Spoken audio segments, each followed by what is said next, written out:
Bryson DeChambeau stood on the range at Aronimink Golf Club late on a Wednesday night, arms crossed, staring out into the... His team surrounded him in complete silence, two phones raised at different angles to film his swing. He was the last golfer left on the range as the skies darkened and rain threatened. And what happened over the next 48 hours would become one of the most talked about stories of the entire 2026 PGA Championship. This is not a story about one bad week. This is a story about a player whose game, career, and future are all hanging in the balance at the same time. And what happens when the pressure of all three things collides in the most public way possible at one of golf's biggest stages. Let's go back to that Wednesday night range session, because it tells you everything you need to know about what was coming. DeChambeau, a two-time major champion and one of the most technically obsessed players in professional golf, was working through his clubs one by one with caddy Greg Bodine and manager Connor Olson. He gestured with his hands to show that they weren't synced with his body. His irons and wedges were seemingly late, and he was getting too quick with his woods. He missed right.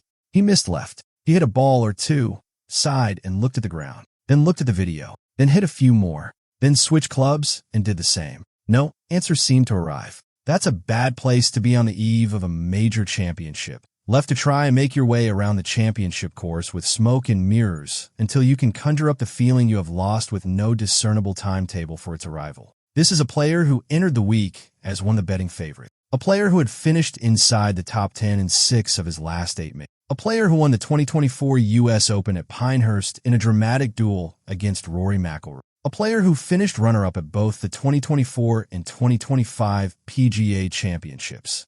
The expectations at Aronimink were enormous, and on Wednesday night, the man carrying those expectations couldn't find a single clean iron shot in the dark. Thursday arrived, and the problems from the range followed DeChambeau straight onto the golf course. On the par 411th, his very second hole of the day, he flew his approach shot past the flag and couldn't pull it back off the slope, leaving him a slippery downhill putt. He gave a tap, and the ball raced past the hole, settled 57 feet away. Bogey. On the par 413th, another approach over the back of the green, another bogey. On the par 317th, he flared his tee shot right near the grandstand, slumped his shoulders, and stared at the contact point while his ball sailed offline. His pitch didn't make it to the green, and he dropped another shot.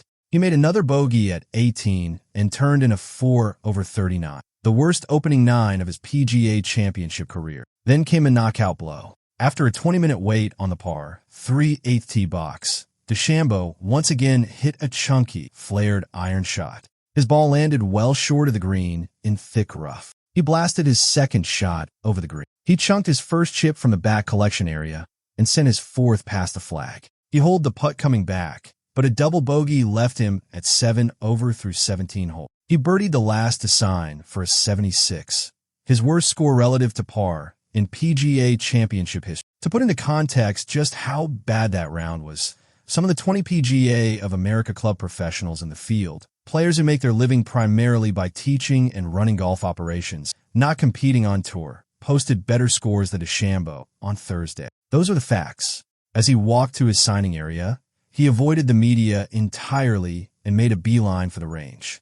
He grabbed 3 buckets of balls and worked through most of the clubs in his bag several times over the next 90 minutes. Players came, and DeChambeau kept going. After another hooking fairway medal, he let out a big sigh and rubbed his eye. "That's just so bad," he muttered to Bodine. "That's just not what it should be.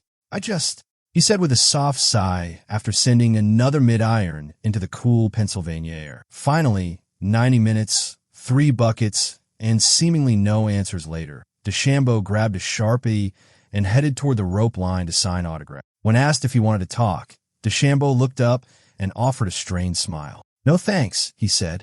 "I'm good."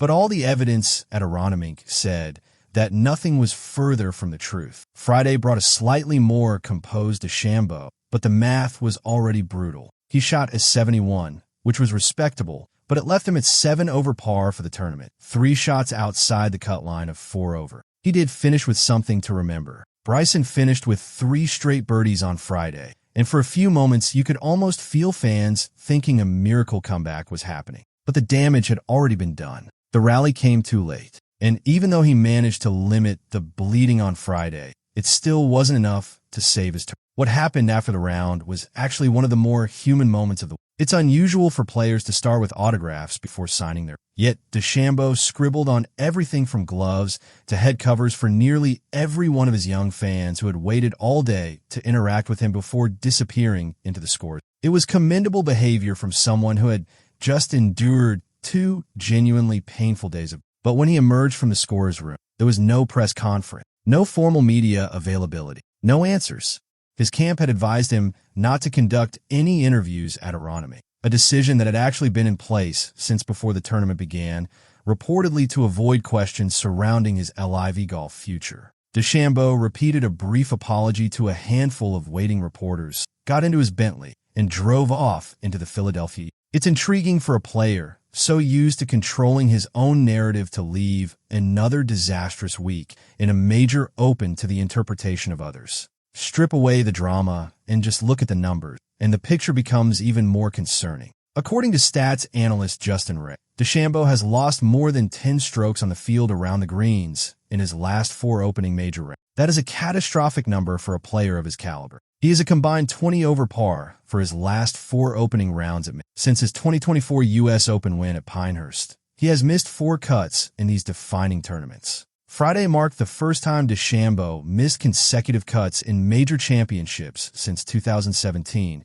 when he missed the cut at Erin Hills in the U.S. Open and then again at the British Open at Royal Birkdale. The iron distance control issue has been present since the 2025 Masters, when his heavyweight Sunday showdown with Rory McIlroy turned into a muted affair. The sloping, almost cruel putting surfaces at Aronimink, combined with some of the most aggressive pin positions seen at a major in years, made the problem even more visible. DeChambeau arrived at this PGA Championship having shot 76 at Augusta National in April, including a triple bogey on the 18th hole that knocked him out of the Masters by 2 shots.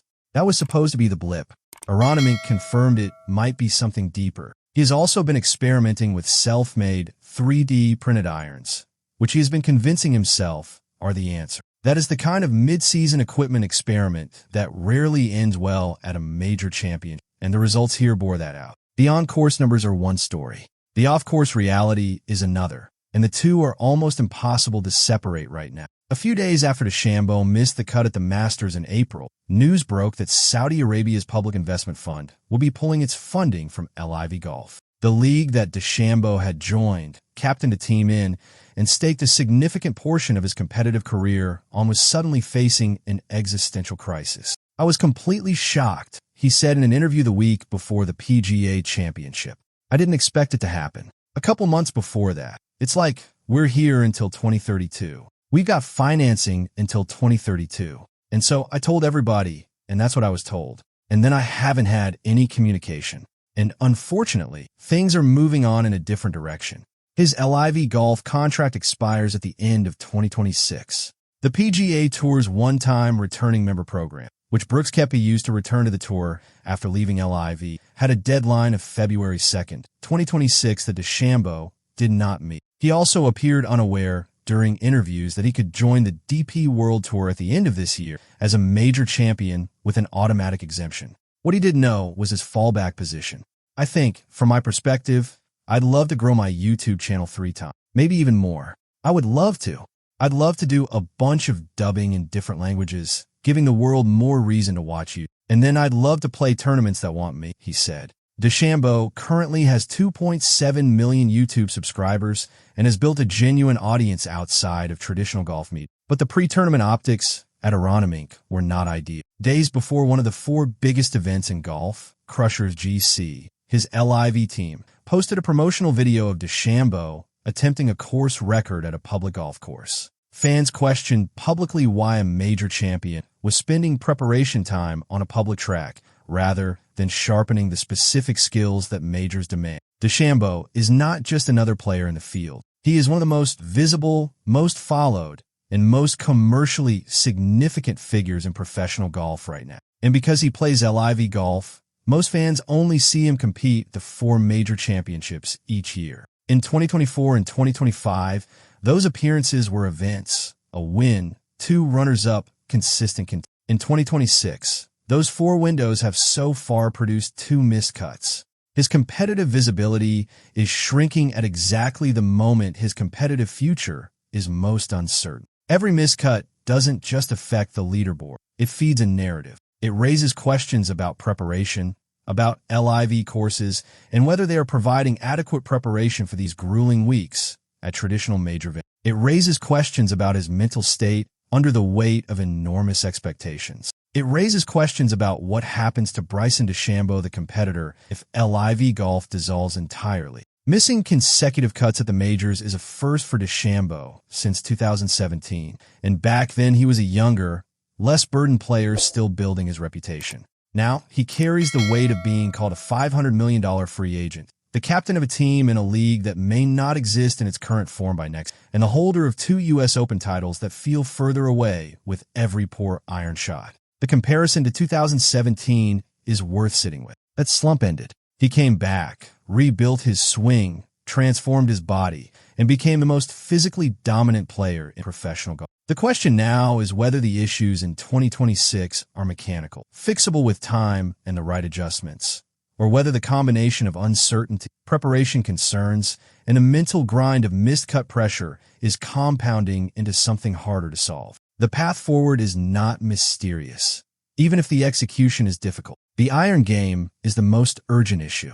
DeChambeau has always been a driving force, literally, with his distance off the tee. That part of his game remains elite. He gained nearly a stroke on the field with his driving, even during his disastrous first round at Aronimink. But gaining strokes off the tee means nothing if you lose 10-plus strokes around the greens across your opening major. The short game and putting on major quality greens has been the critical failure point. These are courses with severe slopes, tight pins, and surfaces that punish anything less than precise distance control with the irons. The 3D printed iron experiment has not delivered the precision these venues. Beyond the technical, DeChambeau needs competitive stability. The LIV Golf uncertainty is not just a business story. It is a daily distraction for a player who thrives on controlling every variable in his environment. Right now, some of the most important variables in his professional life are completely outside his control. His next competitive events are LIV Golf South Korea